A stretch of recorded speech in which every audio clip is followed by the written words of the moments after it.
Hi, everybody. Welcome to the Cover the Spread here for Sunday, July 13th, 2025. Hey, this is the last game we got before we hit the All-Star break. So let's try to make it a good one here on Sunday's MLB as we head into the All-Star break. Let's try to get you those nice three plays as we always do. But we'll get to the cappers, see how they're rolling. And hey, if you're new to Cover the Spread, hey, make sure you subscribe. Give us a thumbs up as well. Greatly appreciated. And hey, click on that notification bell if you want to get notified when this video drops, and you can grab the best of the number with us. So as always, we'll get to the cappers, see how they're rolling along, and then we'll get to the three plays we got rolling all on the diamond for you today. Head on over to Ramon to get it started. How are you doing here, Ramon? Hey, we don't stop here on Cover the Spread. We'll be picking games. We're going to pick some here on the final day of technically the first half. I know we've gone over 81 games at this point, but, I think teams are starting to figure out what they need to do here in the second half, maybe what they need to acquire and what they need to achieve. So we'll see what happens here. Still a long way to go in the season, even though we're kind of celebrating the halfway point. It is. It's it is one of the because it's one of those long seasons that you can celebrate the halfway point because it's like we're halfway, but we still got a long way to go. So as they say, you got up the hill, and now when the rest should be downhill. But as you alluded to, a lot of pieces still to be filled in. Trade deadline before that, we know we see some teams where we can see some weaknesses on some team. They need a starter pitcher here, need a reliever here, maybe want to add a bat or two here and there. And hey, sometimes injuries have caught some teams. We see some teams reeling with injuries at the halfway point. So, welcome to the baseball season. But hey, this week going forward, hey, we'll get you a video on the home run derby. We'll get you a video on the All-Star game as well. So don't you fret. We'll find some places to make some bets for you here to cover the spread. So. How are you doing here, Al, on this Sunday? Doing pretty good. Happy Sunday, everyone. As you mentioned, it sounds even like some of these players want a little extended break there. Acuna, mentioned one. He is playing in the All-Star game, but decided the home run derby not this year. And still, again, I'd rather be betting on regular season games or preferably postseason. But if we don't have that yet, I'll take regular season games over these little exhibition home run derbies and all-star games that we're going to get the next few days. But hey, I'll take those over nothing though. So at least we'll have some kind of entertainment during these days off. Exactly.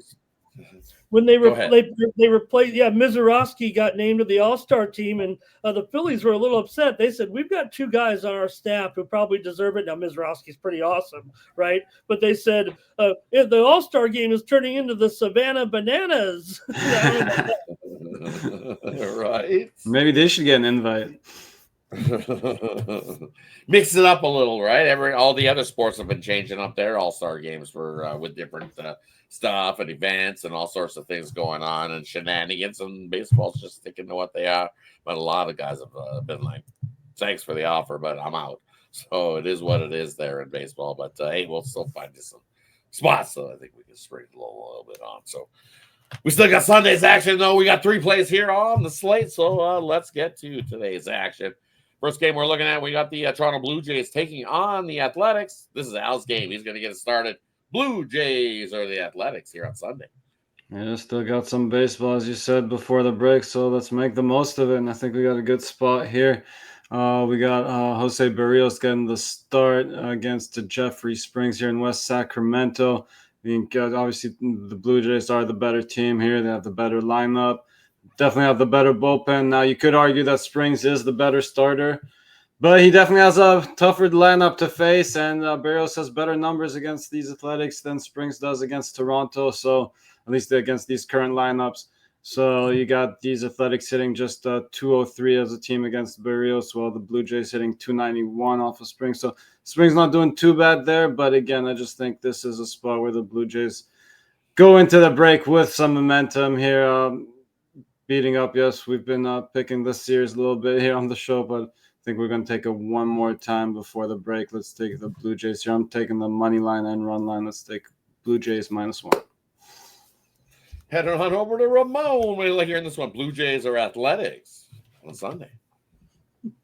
we just run the video from yesterday? Because I was watching the game there on on the Friday night there, Rod, and it was 1-0 after 4 innings. You're like, wow, maybe a low scoring game for one. No, not in these West Sacramento games. Still a bunch of runs scored. It's been 5 straight games now between these teams have been over at least 12 runs here, and we're dealing in this game here with still hot Toronto. I don't think there's any way I would say they don't want the All-Star break at this point. The way they're going, keep the momentum going a little bit, but the A's are getting their job done too. Yeah, they're still bad, but they make every game competitive, and they've won games in walk-off fashion in this park, despite their basically the opposite record of Toronto right now going into this game. So another over for me, West Sacramento. I wish I was a great handicapper like you guys and could come up, but I just keep seeing these things go over. Massive runs, A's 27-20 to the over at home. It seems like it should be more. Toronto 23-18, the over is a favorite. Hey, I like what you said there, Al, about Berrios and some of these numbers, but I don't think it matters with hardly any pitcher up there. Remember, Max was sailing too, and he did a pretty good job, actually. But I'm going to go over here with Toronto and the Athletics on Sunday. And for me here in this one, I'm going to take no runs first inning. I know everybody's expecting some offense here, but surprisingly, that game that you alluded to on Friday where we just seen 13 runs, there was no runs in that first inning. Yeah. So we've seen the nerfy. We also seen the last time Berrios faced these Athletics. It was a 12-0 win for Berrios in that start. And guess what? No runs first inning. And the last time that the Blue Jays seen Springs, in that matchup, sure, they roughed him up and hit him for 6 runs. But guess what? In that game, no runs in the first inning. So if it ain't broke, don't fix it. I'm going to take no runs in the first inning. I think Berrios can get us 3 outs. Springs gets us 3 outs. And then after that, watch out. All bets are off after that. But give me the nerfy here in this one on Sunday. Hey, that wraps up game number 1 that we looked at. Hey, let's head on over to game number 2. We got Arizona taking on the Angels here in this one. This is Ramon's game. He's going to get it started. Arizona or Los Angeles on Sunday. Yeah, last game here, one of the last games here. There's no Sunday night game this week, so this is it here when you get these 4 o'clock starts here on a Sunday with Merrill Kelly going up against Soriano. Here, Kelly, pretty solid numbers actually, a 3.4 ERA and a 7-5 record, and both these guys have had success against the respective lineups with a decent sample size too. Even with Soriano, a 4 ERA coming in for the Angels, he's held this group to 195 batting average, these Arizona bats. In fact, last season when he faced him, 8 innings, he went in a win there for Soriano. So Merrill Kelly also pretty good numbers against some of these Angels bats as well. 140 average and a 50 at-bat sample size against this expected lineup here. So funny, we mentioned these two teams, they have the worst bullpens going pretty much. Actually, over the last 7 days heading into Saturday, the Angels 0.77 ERA. I don't know what happened. They have found the formula, at least for a few days. Hopefully it continues here. I'm going to go under in this one with Arizona and the Angels on Sunday. Head on over to Al. What do you like here in this one, Arizona or the Angels here on Sunday? Wow, look out for that Angels bullpen. I was going to go Diamondbacks full game, but now I want the first 5 innings. Now I'm still on the Diamondbacks full game as well, but yeah, props to the bullpen putting up some good numbers. Now we just have to see how long they can keep them up for, of course. But I do agree with this under as well. I think these guys, as you said, have these starters have great numbers against these lineups. But I still got to give the edge to Kelly here. I think he is the better of the 2 starters. And, this team's pretty evenly matched, this season. But, again, I'm going to give the slight edge to the Diamondbacks here as a team as a whole. And I'll lean to the Diamondbacks in this one to get the job done. And for me here in this matchup, I like the under in the first 5. I think Kelly can deal in this one. And then you look at Soriano on the other side, as Ramon alluded to the last time he's seen these Arizona squad. He went 8 innings, so I think he can deal as well. Give me the under in the first 5. Probably see that at 4.5 here in this one. I will take the under first 5. If anything in the first half, I'd say the Arizona has underachieved and the Angels have overachieved. Yeah, definitely right. Nobody expected the Angels to be where they are in this first half of the season, for sure. In this one, Good month.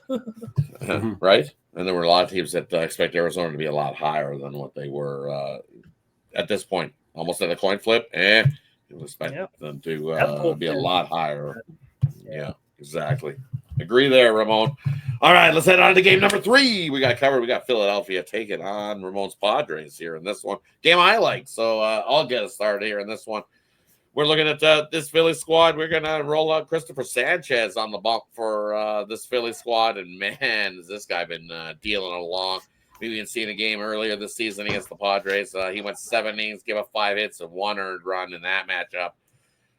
So I expect him to deal again. He hasn't given up more than 3 runs in his last 10 starts. So expect a solid start from good old Christopher Sanchez in that matchup there. And then Pivetta on the bump for the Padres. No slouch himself, rolling along and dealing. Looking at with the 2 ERA. Team's got 4 wins in his last 5 starts, and they continue to roll where he hasn't given up more than, 4 runs once in his last how many? Rolling along. We seen him go 6 innings and only give up 1 earned run, and that 1 earned run was a home run back in July against these same Phillies. So I like the under here. If this opens at 8, even if it comes down to 7.5, I still like the under between the Padres and the Phillies. Just pitchers still. So we've seen early on in that Friday game was a 4-2 final there. Expect the same type of game here. Kind of like a 1-3, 1-4 wins it. Either way, we got an under here between the Phillies and San Diego on Sunday night. This is basically, I think, as we're alluded to, the last time spot before we head into the break. So let's head on over to Al for this one. What do you like here? Phillies, San Diego on Sunday. Yeah, I agree. I like another lower scoring one here too. But again, I'm going to give the edge to Christopher Sanchez here. As you mentioned, Pivetta pitching great coming into this one. Great form. But Sanchez not too bad himself. And he's been the more consistent option, not only just this season, but overall throughout his career. I think he's the more consistent of the 2 starters. So I'll give the edge to the Phillies here. And I'll probably end up on the Phillies just again on my good old -1 here. But again, I do think that the runs are going to be hard to come by in this one. Head on over to Ramon. What do you like here in this one? Phillies or Padres? Yeah, for sure, guys. Look, I've talked about it here a couple times on the show, and I have talked about the Padres, the team that I follow the closest. Christopher Sanchez, he's one of these type of left-handers that the Padres seem to struggle against. He's got the good sinker, changeup, slider. I mean, he's got everything good, and that's why he should have been an all-star. In fact, it might have been just the fact that he was pitching here on Sunday, the fact why he wasn't named as an all-star here, because his numbers certainly reflect that he probably should be, right, guys? So 2.51 ERA, and you mentioned the outstanding performance already. I saw it. It wasn't because of maybe the Padres were off that day. That's the type of left-handed pitcher. The record doesn't show the Padres are, 2-10 against left-hand. They're kind of 500. It's these type of pitchers, those ground ball guys that have the over 50-55% ground ball rates. Those are the ones the Padres have trouble with. So what I'm getting at here is I'm going to take Philadelphia here. Pivetta does have a pretty high OPS against this Phillies lineup, 934. I think that does kind of stand out. He's been awesome too. Can't argue with you guys. This should be a good pitchers matchup, but I'm going to end up taking the Phillies here. I think Sanchez could end up dealing a little bit, and they might have that early lead to hold on to. So I'm going to grab the Phillies. Your Padres need it, man, but I'm taking the Phillies in this one. Hey, that wraps it up for Sunday's MLB action. As always, let us know in the comment section below what you think of the 3 games we covered here today. As always, we'll do a quick little recap before we head on out. First game we looked at, we got the Blue Jays taking on the Athletics. This is Al's game. Hey, we know what we got here. This is the Al special. Take the Jays on the -1 there in that matchup. And then the next game we looked at, we got Arizona taking on the Angels here. Ramon says we got pitchers to grab the under Arizona and LA. And then last game we looked at, we got Philadelphia taking on San Diego. Game I like, grab the under there as well. Nice little pitchers duel. So a couple pitchers duels we like to head us into the All-Star break. Thanks everybody for tuning in. Appreciate each and every one of you. And as we said, hey, be on the lookout. We'll still we'll have a home run derby, and we'll touch on the All-Star game for you moving forward in this week's action. So definitely look forward to that. As always, so what we always do here, let's head into the new week in the All-Star break, and that's smacking it out of the park and doing what we do, and that is cover the spread. Cover the spread.